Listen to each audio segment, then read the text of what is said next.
قومی پارٹی میں تبدیلی کے بعد تلنگانہ کی حکمران جماعت بھارتی راشٹر سمیتی کا پہلا جلسہ 18 جنوری کو کھمم ضلع میں منعقد کیا جائے گا، جس میں 3 ریاستوں کے وزرائے اعلیٰ اور بعض دیگر قومی لیڈرز شرکت کریں گے۔ ذرائع کے مطابق اس جلسے میں دہلی کے وزیر اعلیٰ کیجریوال، پنجاب کے وزیر اعلیٰ بھگونت مان اور کیرل کے وزیر اعلیٰ پنرائی وجین کے ساتھ ساتھ یو پی کے سابق وزیر اعلیٰ اکھلیش یادو بھی شرکت کریں گے اور اس جلسے میں بعض دیگر قومی لیڈرز کی شرکت کا بھی امکان ہے، تاہم ان کی شرکت کی ہنوز تصدیق نہیں ہو سکی اور بتایا جاتا ہے کہ اس جلسے کے ذریعے وزیر اعلیٰ اپنے قومی سیاست کے ایجنڈے کی تفصیلات سے واقف کروائیں گے۔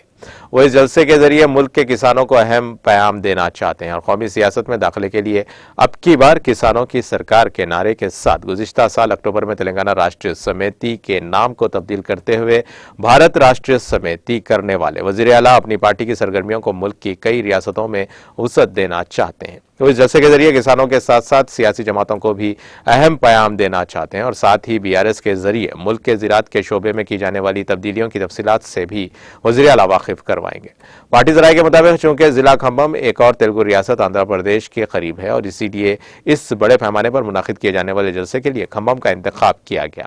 وہ اس جلسے کے ذریعے پڑوسی ریاست کی عوام کو بھی پیغام دینا چاہتے ہیں اور حال ہی میں AP سے تعلق رکھنے والے سابق وزیر R کشور نے BRS میں شمولیت اختیار کی تھی اور وزیر اعلیٰ و BRS کے سربراہ نے AP کے لیے توٹا چندر شیکھر کو پارٹی کا صدر مقرر کیا ہے تاکہ AP میں بھی پارٹی کی سرگرمیوں میں توسیع کی جا سکے۔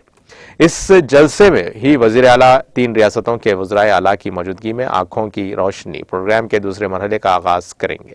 اس پروگرام کے تحت ریاست کے عوام کی آنکھوں کے مفت معائنے کیے جائیں گے اور ان کو عینکیں بھی مفت دی جائیں گی۔ BRS کے لیڈرز کھمم کے جلسے کے انتظامات میں مصروف ہیں۔